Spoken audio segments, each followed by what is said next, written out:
The opinions expressed in the following programs are those of the participants and do not necessarily reflect those of Rogers nor Rogers TV.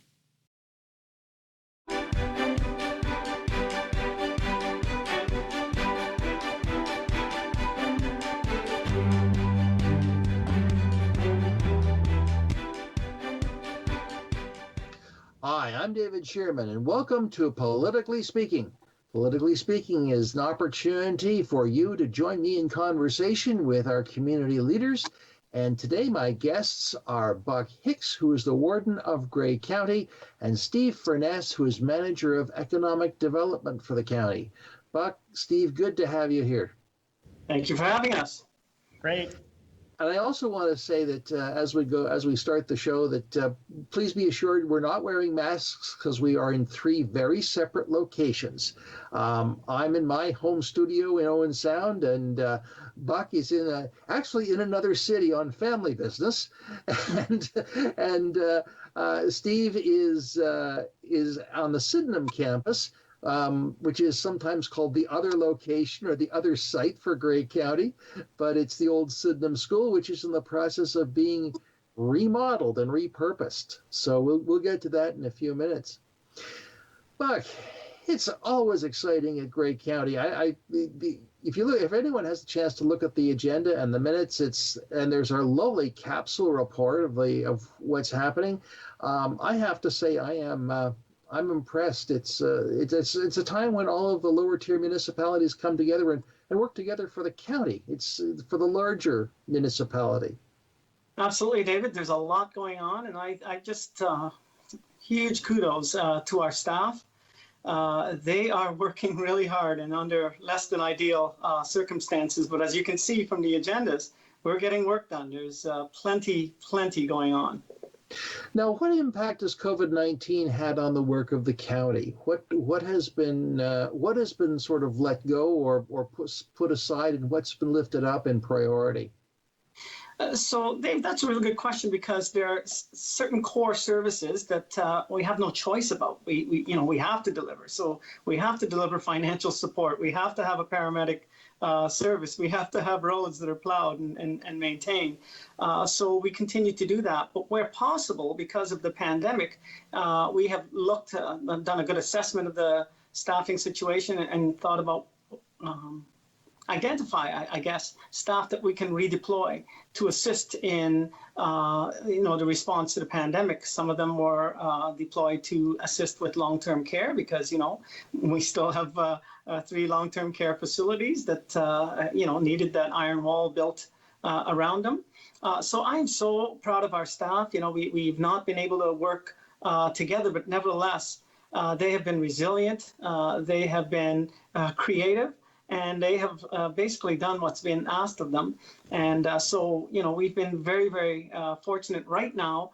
Our staff, if you don't know, we have the hubs and the vaccination distribution, and our staff at the county and at the lower tier level are very much involved volunteering. So if you go to one of these hub clinics and you talk to any of the volunteers that they're likely going to be county or municipal staff who volunteered to assist with the rollout of the vaccine distribution. So I just can't say enough about our staff and how much credit they deserve for continuing to deliver quality services, for continuing to do so much and to do that, from their homes or, take on completely different jobs that they didn't sign up for. Yes, it's quite remarkable, the flexibility that this has all demanded of us, to be sure. And yet at the same time, there are changes happening. I noticed that in the most recent county agenda, there was a report on a redesign of the social assistance system, which has a very special, you used a very special term, but it will, I heard Barb Fady, the director of social services, say very clearly recently that this is the kind of system that they want and they believe will serve people as opposed to programs. And it's the kind of thing that they expected to take years. It's being done in months. Yes. And quite exciting stuff there. And David, the old saying is that people see change and they're resistant to it just because it's change. But this change of sort of reform of the social services delivery is welcomed by the staff, and they're applauding it, and they're saying, so glad that we're able to do this. It is now very much cooperation between the province and the municipalities, in this case, the County of Grey.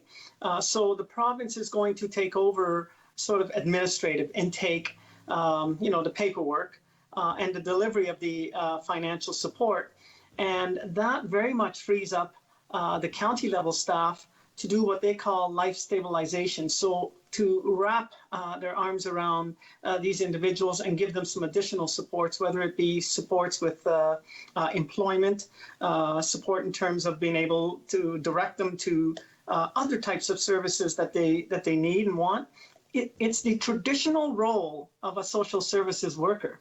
In my background before becoming a lawyer, I was a social services worker. I was a street worker, in fact, working on the streets of Toronto with runaway kids and youth. And what we did was we connected with these people. We would build a relationship and connect them to the things that they needed. And our social services workers are really excited about returning to that sort of traditional roots of a social services worker. Yes, it's. I think it's still not completely rolled out, and I think if I recall what I heard, it'd probably be a year or two before all the pieces are in place. But it has been done quickly. It has been done well. It has been done with consultation, all the way down to the end the person, the recipient, and it sounds like it'll be a good program. You're quite right, David. It's being staged. My understanding is that by 2022, the province will have control of that administrative end, which means doing the intake and taking responsibility for delivery of the financial support. And by 2024, the staging will be complete, where that sort of cooperative model will be fully in place. Sure. Now, I also noticed at the recent meeting of Grey County Council that they lifted up the anniversary of the birth of Agnes MacPhail and the celebration of International Women's Day, which was and there was a proclamation, was there not? There was, David, and it received, I believe, if I remember properly, unanimous support. So, sort of taking an opportunity. We already celebrate women in politics, and Grey County, has got this history that goes with it for having Agnes MacPhail. There are many other women that we want to celebrate.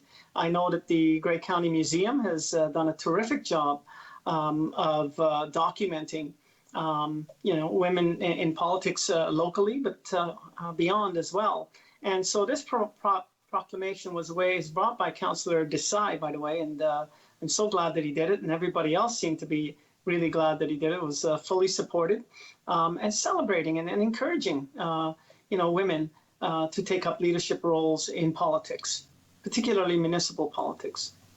When I went back and I did a little research into the women in politics in Grey County. And by the way, Grey Roots has got an excellent online presentation of the women who have been politicians and involved in politics over the years. I was astonished to read that, in fact, women could vote in Grey County in municipal elections in the 1880s. Mind you, you had to be a widow or a property owner, which was an exclusion in and of itself. Yeah. Yes. But the point is, certain classes of women, certain categories of women were able to have the vote long before there was universal suffrage. It was a beginning which took too long to reach in both this province and across Canada. But I think the history of women's suffrage has got quite a fascinating background that we don't realize. I agree. I studied it in law school, of course, the famous Persons case, which went all the way to the Privy Council in England. So they had to go to England to get that one fully resolved, right? Yes. Well, Steve, let's bring you into the conversation here. You're at the other site, because of COVID-19, I suspect. The Sydenham School, which was the old Sydenham School, was bought by the county and is being turned into, well, it's in progress, is it not? It's in progress. I would say we're more than in progress. We've taken advantage of the opportunity with COVID, and we're compliant, of course. We've just got our site plan approved by the city. All our construction is done, and we're actually based on the COVID safety protocols have opened it up slightly. We haven't done a lot of promoting of that yet, but we soon will once we open up a little bit further. But it is a regional innovation training center with a focus on small business support, entrepreneurship, business incubation, and then we're hoping fabrication equipment over time. And the link between the college and the fact that we're so close to the college and the hospital allows for some interesting things to transpire here. So we have I look forward to talking more about that, but it's pretty exciting. Now, are you the only tenants in the building, or will there be other tenants who will be offering services there as well? So there'll be other tenants. Right now we have our small business enterprise center that operates out of here. That's 2 staff. The Catapult, which is a business accelerator.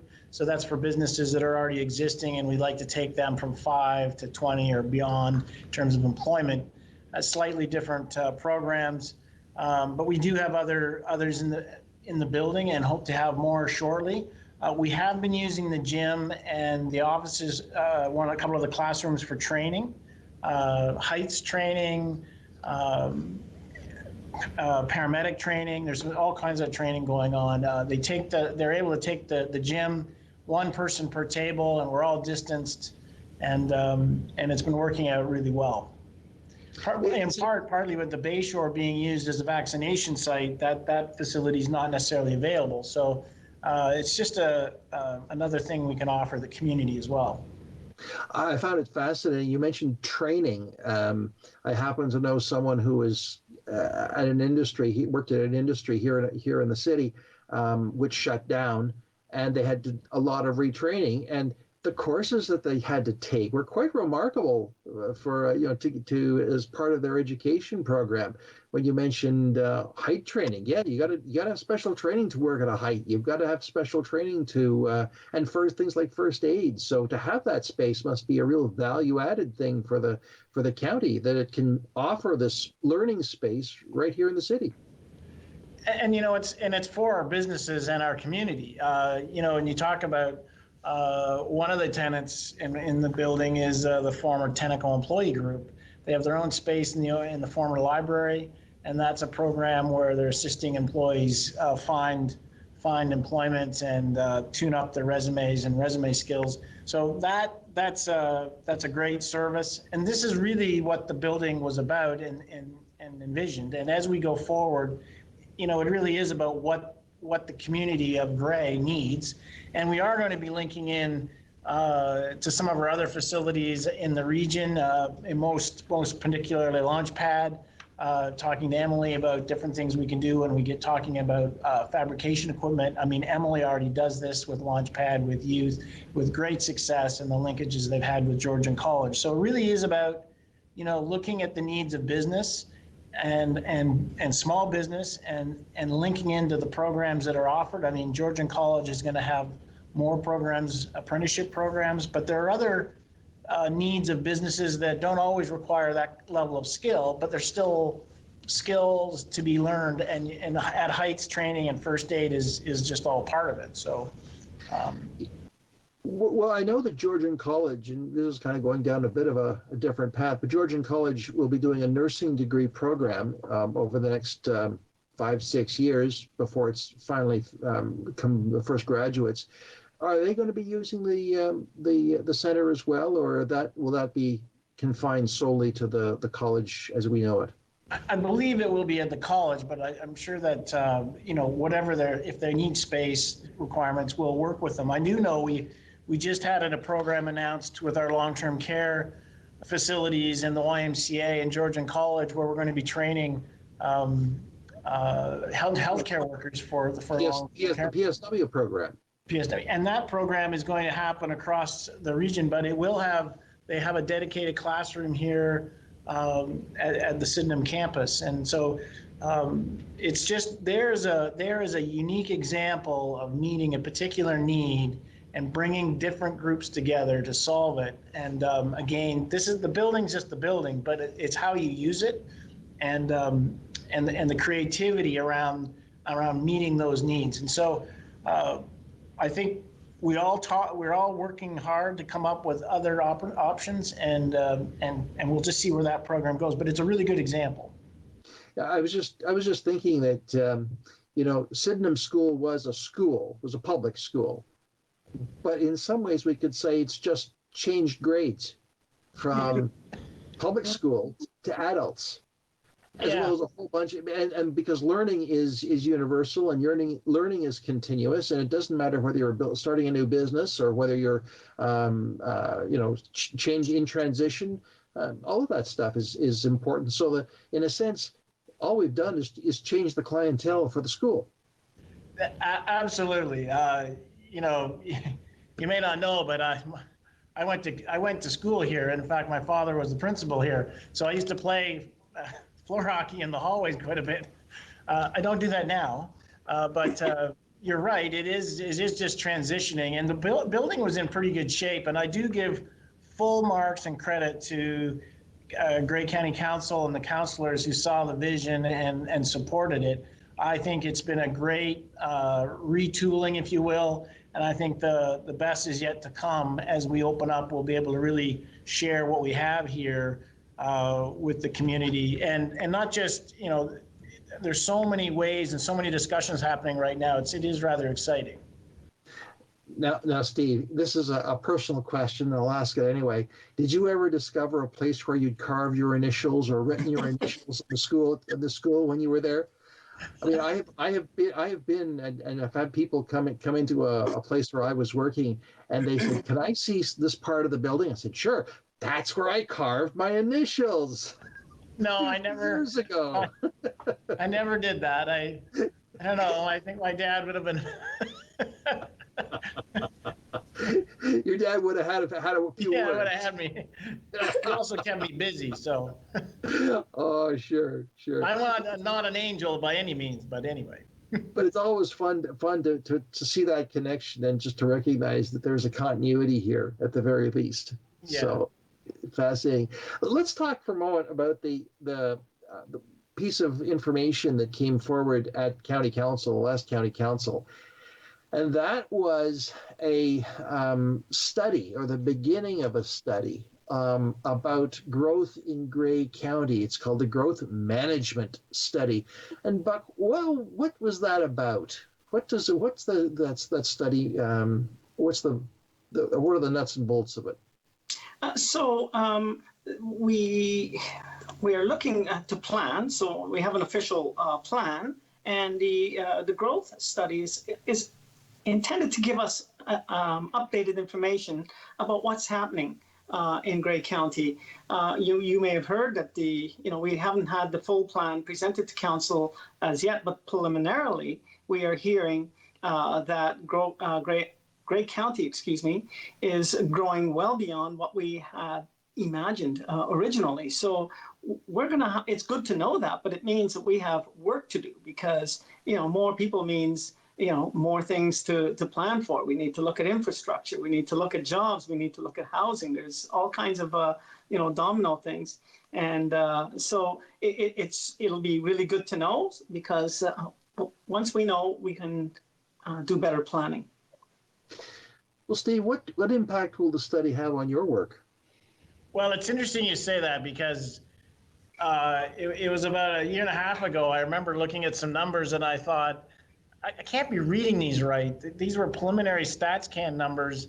And I got up and I went and talked to the director of planning, Randy, and he said, I'm looking at the same thing right now. And historically, growth in Grey has not been, huge. And in fact, in certain time periods, it's actually gone negative. But we're seeing some incredible growth. And so, what we see is you see one of the results of that, and you see a different market. So we're used to things not happening that fast. Well, things are happening. Housing prices have gone up. The vacancy rate for rental units used to be around 7%. It's now gone to zero. You can't find it. And it's creating a whole another set of challenges and opportunities. And I know what we often hear people talk about, well, rents have gone up and that's a bad thing because people can't afford rent. And that is true. I'm not saying it isn't. And that's where we have to have other supports in place. But at the same token, it wasn't that long ago, 5-6 years ago, I would have discussion with developers and say, I'd really like you to build a rental purpose building. And they'd say, I can't make any money. The economics don't make sense.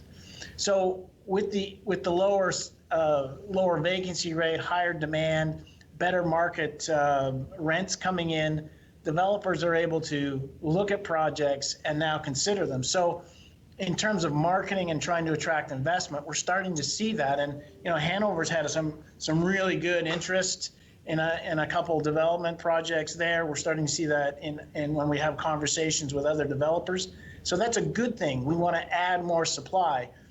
You can't add housing quickly. It takes time. So in the meantime, prices everywhere have gone up. But and I'm not saying it's something that's a positive. It's just it changes the nature of what we're doing and causes other issues. I've heard from other employers when they're looking at relocating their business here that they're coming from an area where they can't find labor and the housing prices in that community are too high to attract labor. And they're hoping if they came to our community that they would find better opportunities. And so that it's an interesting dynamic. But certainly the level of interest in our area, because people are moving up, we're now seeing the level of interest from developers, both locally and out of town, showing more interest. Well, that's interesting to hear, because what it suggests is that we're on the cusp of some explosive growth that, across the street from the Sydenham site, there may be houses in a couple of years.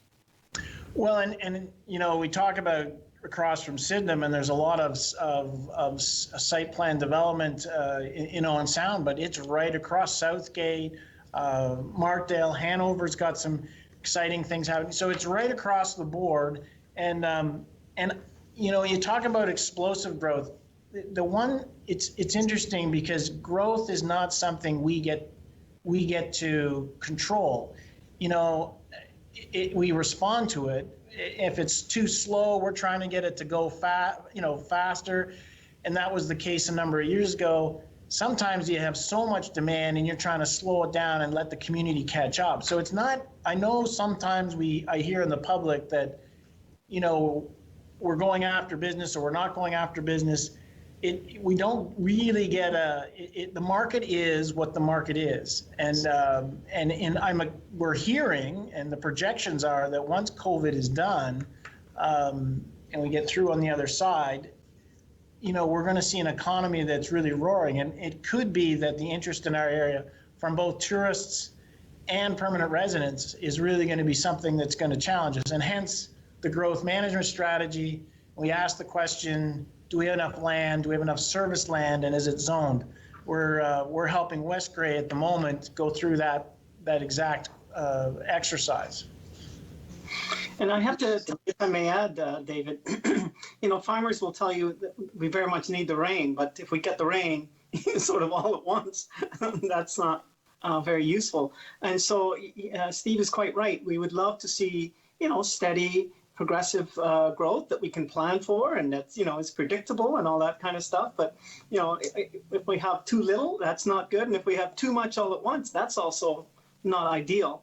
But I have to tell you, I think the pandemic has, I don't have data to support this, but I would be willing to bet that many people who experienced the pandemic and said, rather than be, say, in Toronto, why don't I come to the property that I own in Grey County and wait this pandemic out or wait out that period that we're locked down.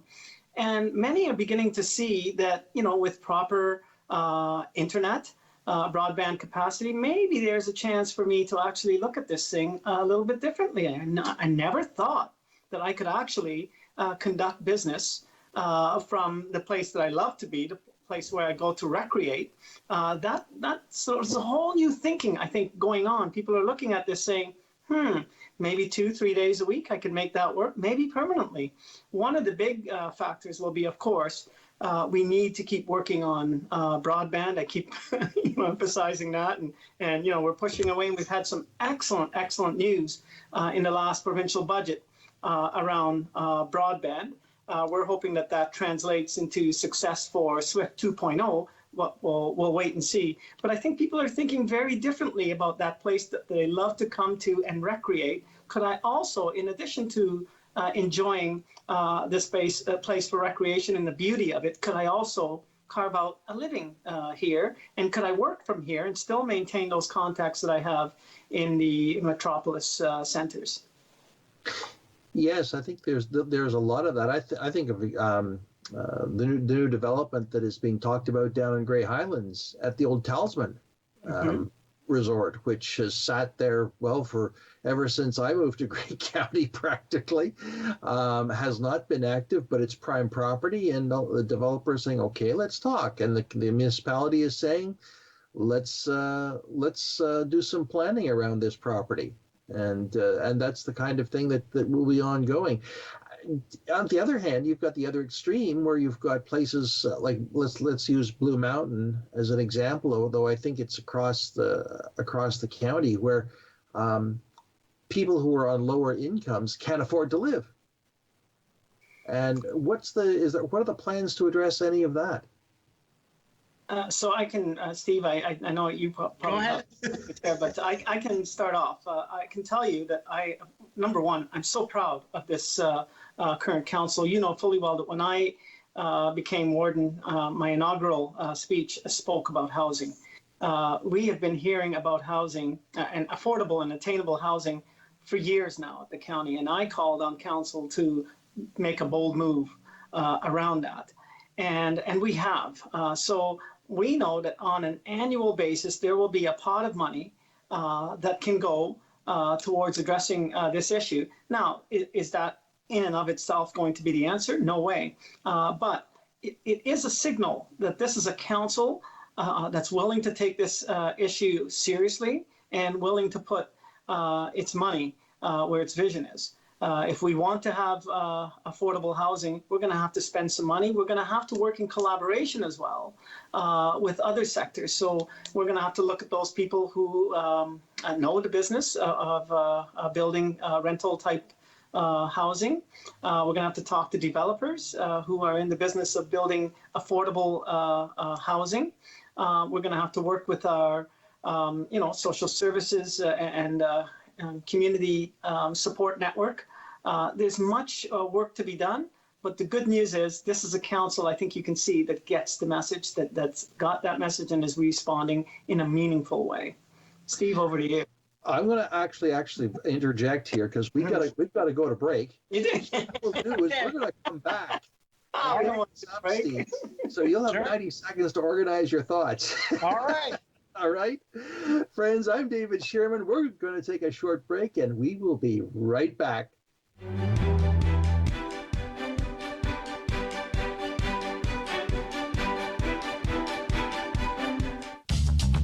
This program is brought to you by Ignite TV. Now you're in command. Visit Rogers.com for more details.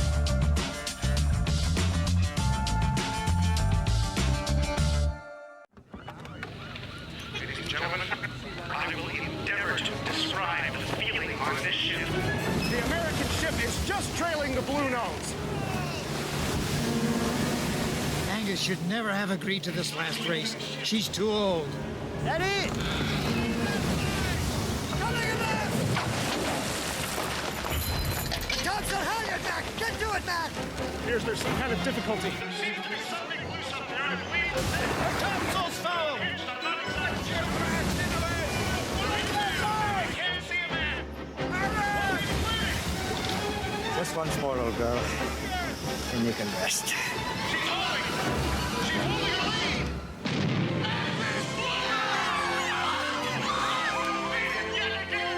Her last race and still undefeated, the Blue Nose out of Lunenburg, Nova Scotia was fastest in the world for almost 20 years. What kind of show do you want to see on Rogers TV? What interests you? Log on to rogerstv.com, fill out a show proposal, and tell us about your segment idea. We want to know what you want to see. Rogers TV, only on Rogers. The opinions expressed in the following programs are those of the participants and do not necessarily reflect those of Rogers nor Rogers TV.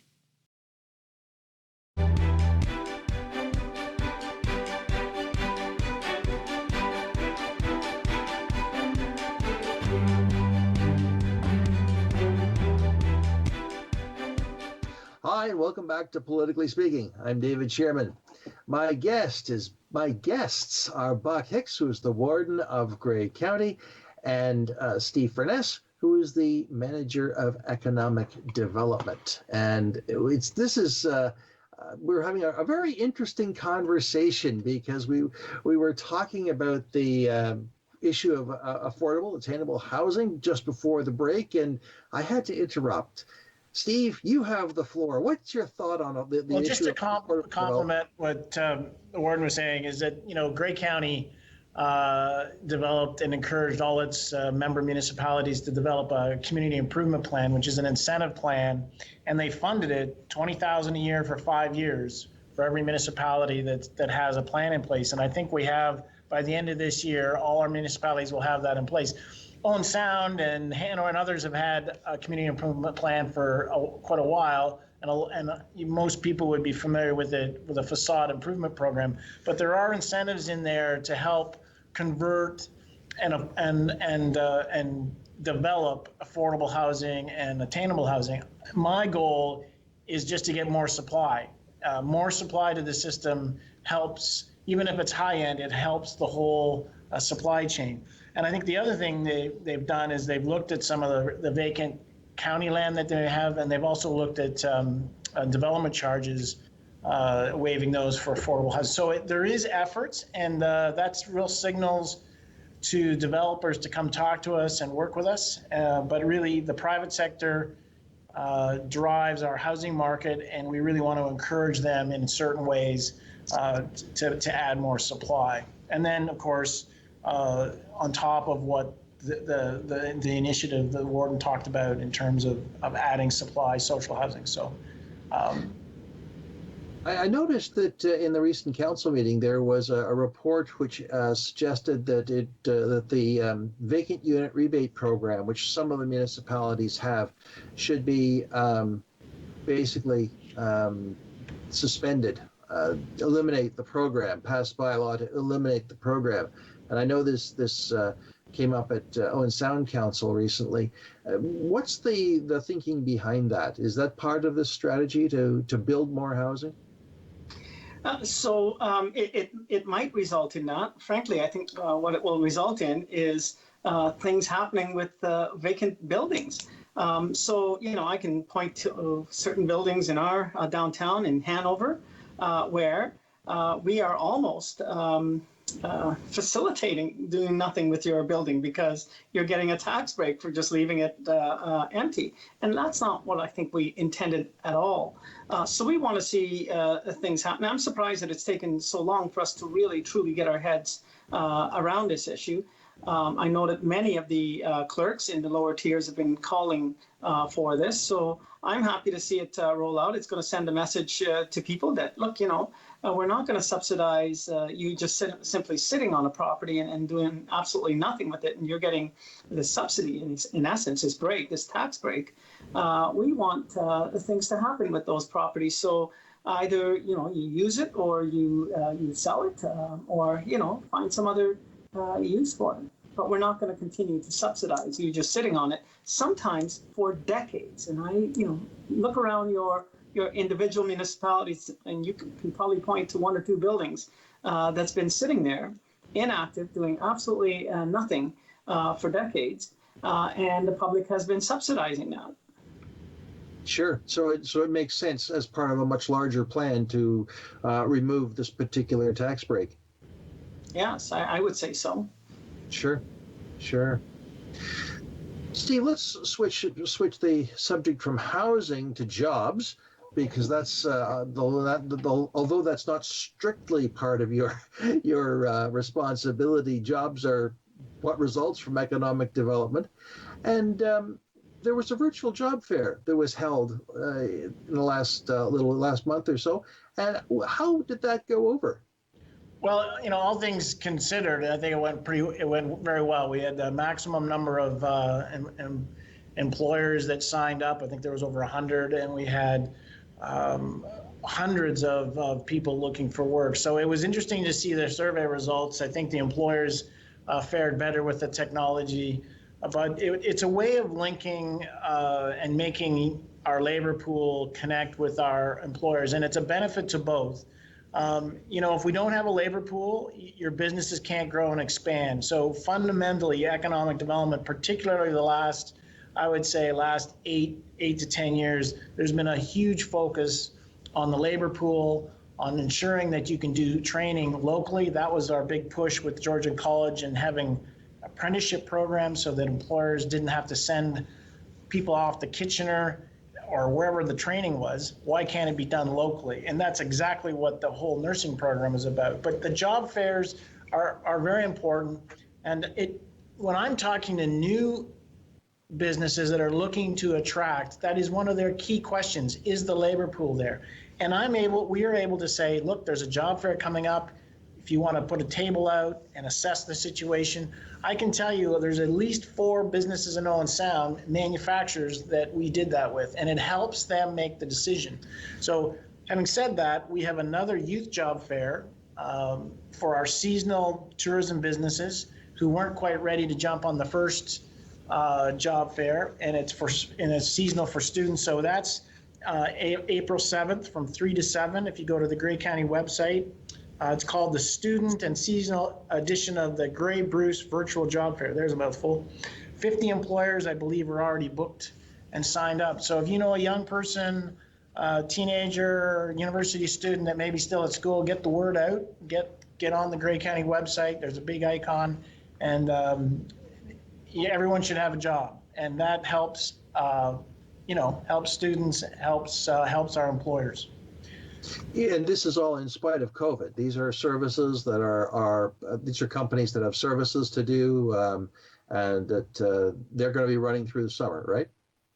Yes, obviously, and everyone has to be certainly compliant, but many are going to be very active and busy, whether it's landscaping or, campgrounds or whatever the tourism business is, restaurants. So many are going to be active, and hopefully be, maybe opening up as we get further through this event.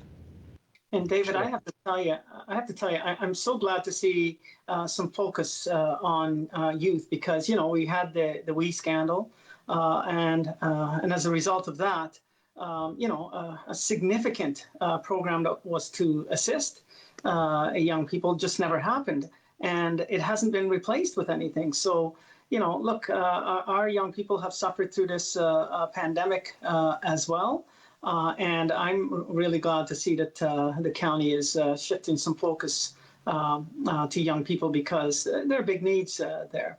And tell you, in my own home, I had, one child graduate from grade 8, and he didn't have a graduation ceremony. I had another one graduate from grade 12, and she didn't have a graduation ceremony. And then she was all excited about going to university for the first time, and every single one of her classes were online. She didn't have that frosh week. She didn't have, so we know that our young people have experienced losses. So I'm glad to see some focus on them now.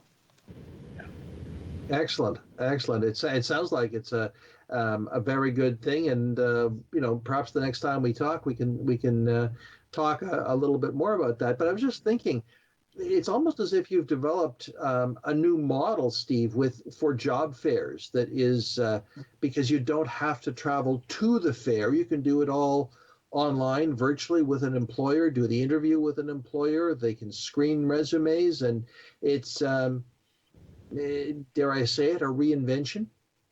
It may be. We'll see if we go back to the in-face. I think the employees like the in-face process.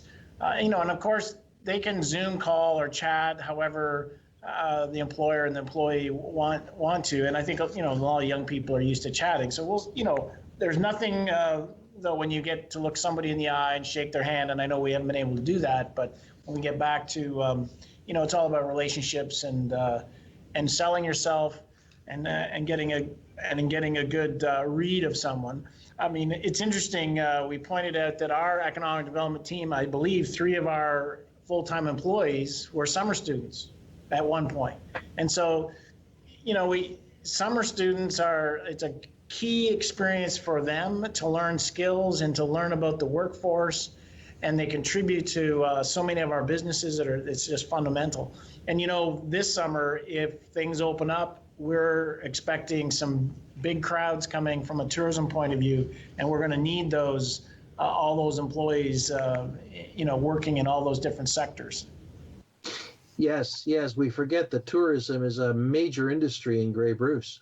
Yeah, and it's been particularly hit hard with the pandemic. We've been working hard. Brian Plumstead and his team have been, we have the outdoor map. We've seen his statistics were showing us that we had a decline in people visiting our downtowns, but in our green spaces, it's been quite busy. So this summer, you're going to see a lot of tourism ambassadors out.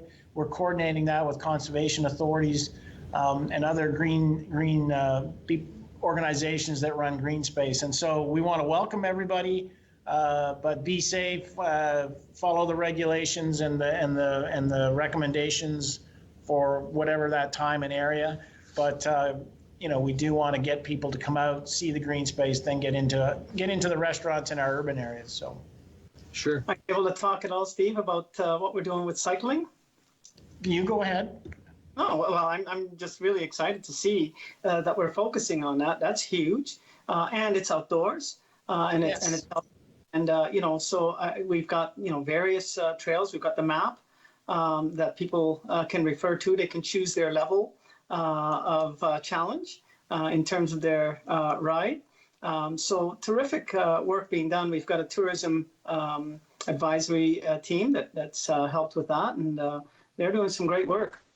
And a lot of interest from outside groups, again, outside organization, marketing organizations that say, hey, we're now starting to look beyond, and what do you have to offer? And we've already got some of that legwork done. So it's a great opportunity. We're excited about. So there is a lot going on, and we still got there are other initiatives we have happening. Our local Grey Bruce Local Immigration Partnership, which is welcoming newcomers. We need to continue to do that and improve on that. That's all part of the labor pool and making us a welcoming community. So lots going on in economic development. We had to shift. I mean, I was redeployed at one point, and I was down at the vaccination clinic, and we'll do that again if asked. But lots going on right across Grey, and hopefully we can keep things going and keep planning. Yes, it is. It's always important to keep your eyes open and your head up to see what might be on the horizon, isn't it? Yeah, and I'll add another comment about manufacturing. I used to hear, oh, manufacturing's dying. It's not. It's just shifting. It's changing.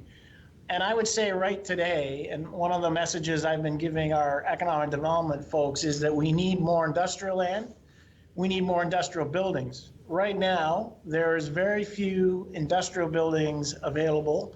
I keep getting calls from manufacturers in the bigger centers where they're out of land, or the land that is available is very expensive. So we're seeing, like down in Southgate, they're selling industrial land. I don't think they can keep it in stock. And elsewhere, we need to keep looking at that, because you don't bring on new industrial land quickly. So we've got lots of opportunity, and we do have full services in our urban centers. So that's something we're looking forward to planning and trying to think forward the needs going forward. Yeah. Sorry, Buck, go ahead. I was going to say the pandemic, I think, has presented an opportunity for people, both businesses and personally, to rethink things. Is there a different way of doing things? And maybe they wouldn't have had the pause to actually reconsider what are my possibilities here. And we're beginning to see some of the benefits of that rethinking, I think. Yeah, a lot more interest. I mean, for example, if you know someone who wants to open a Boston Pizza in Hanover, I mean, I think they're looking for a franchisee. So, lots of good things happening. For sure. And it's interesting you mentioned industrial land, because you're right. I've heard ever since I came to Owen Sound 21 years ago, the lament that, the industry is dying, the industry is gone.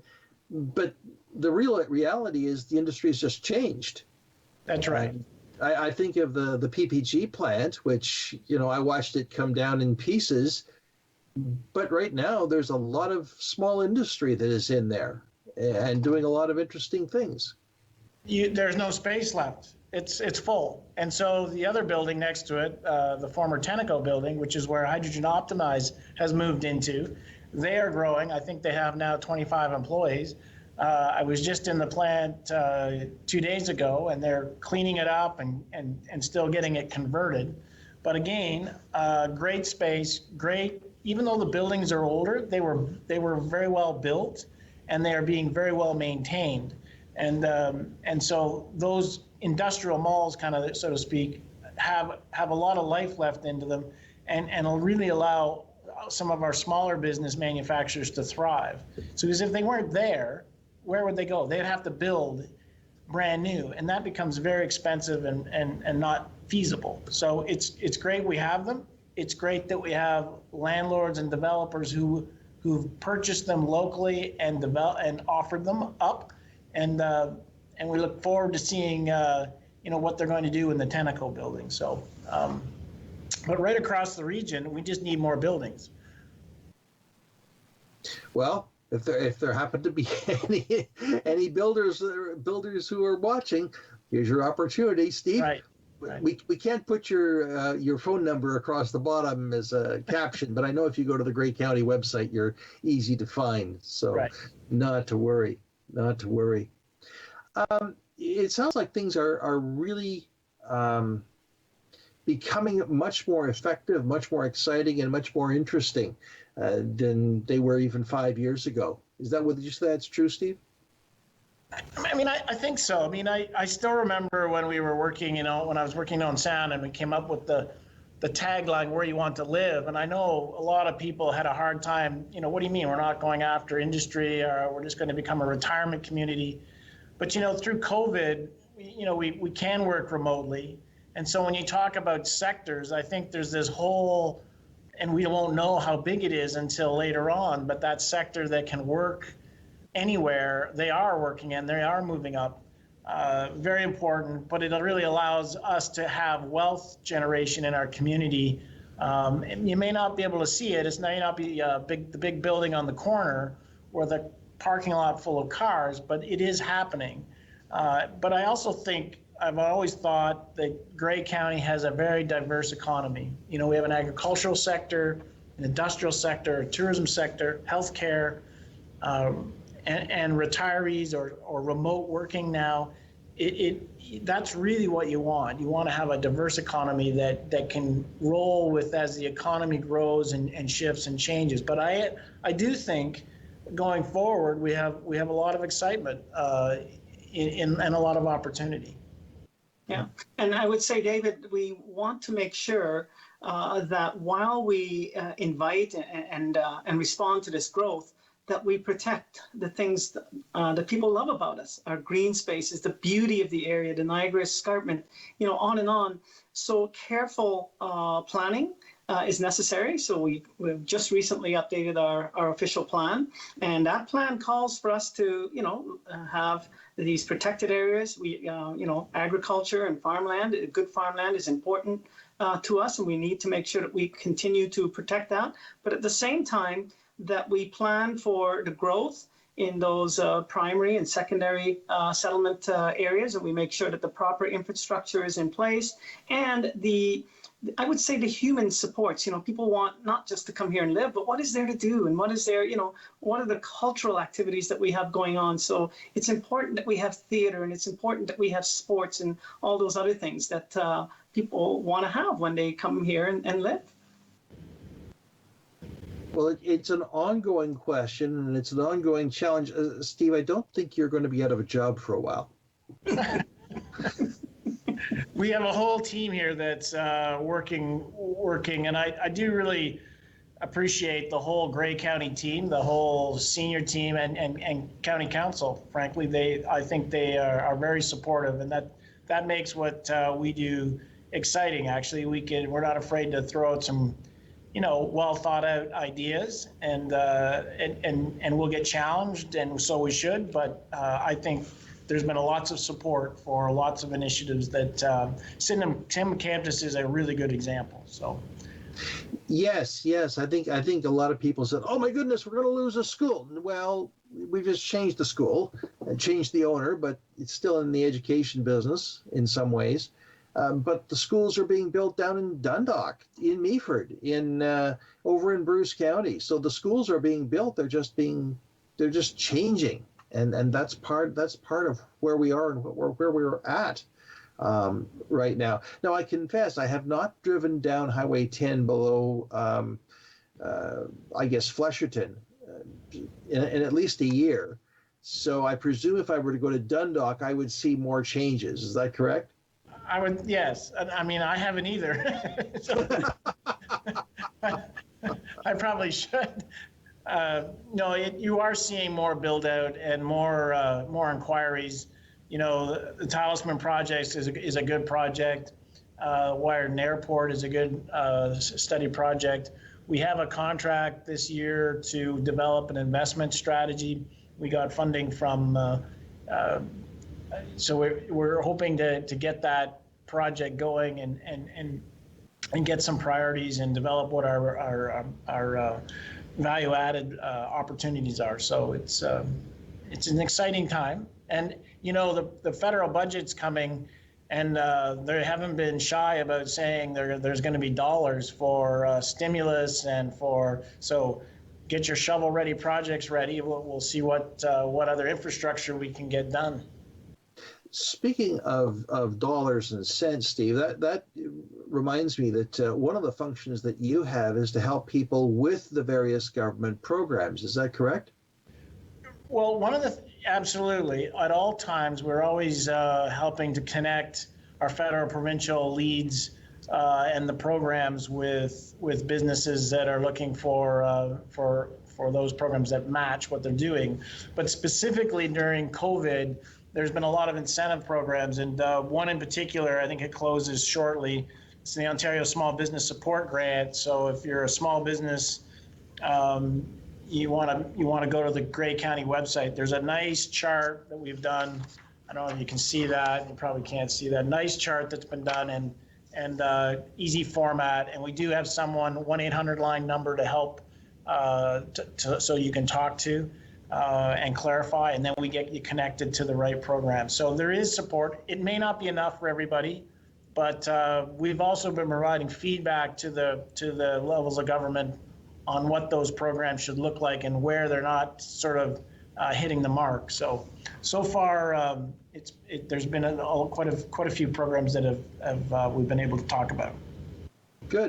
Good, because I think that's one of the issues that I continue to hear is there's almost so much, and it's so confusing that you really do need someone to help you navigate the system. Yeah. So what you can do is help people navigate the system.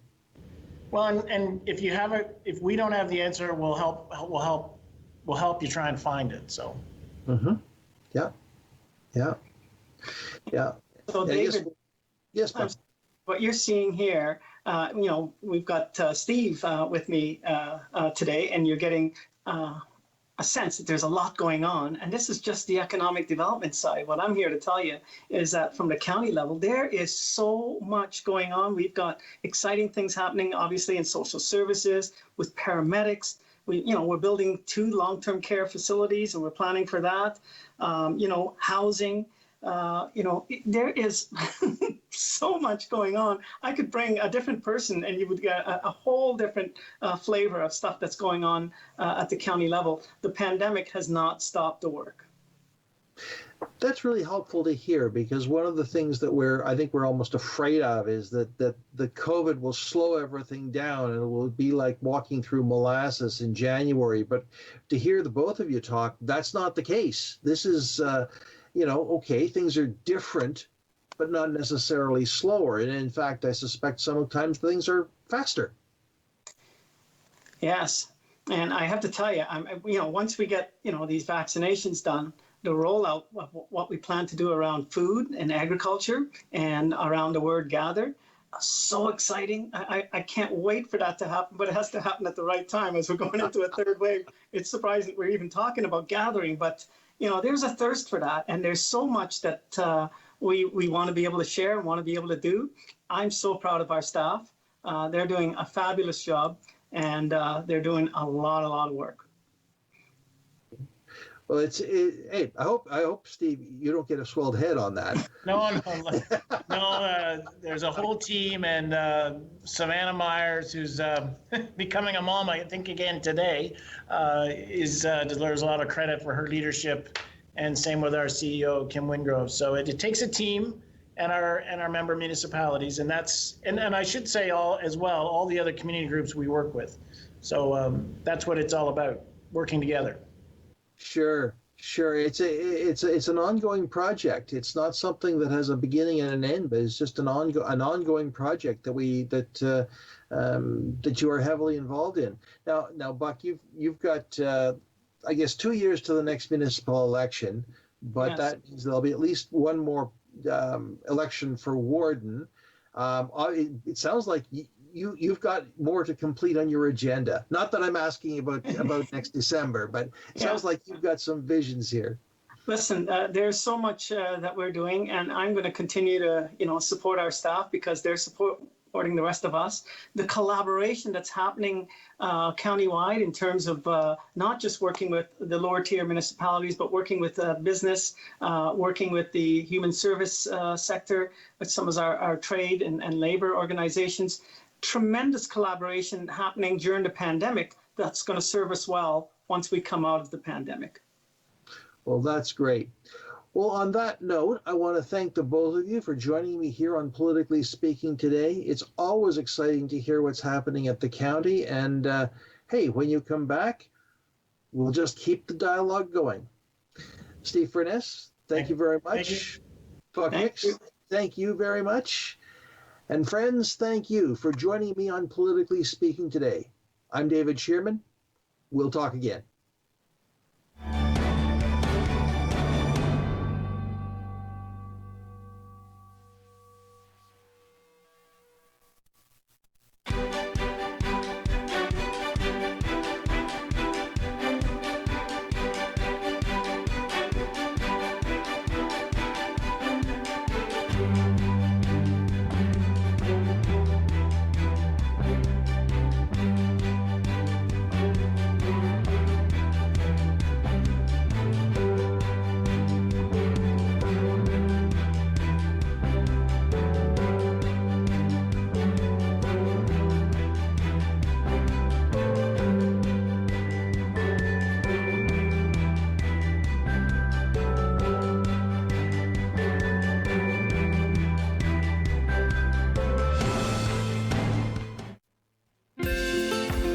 Call the Rogers TV viewer response line, email us, or connect with us on social media.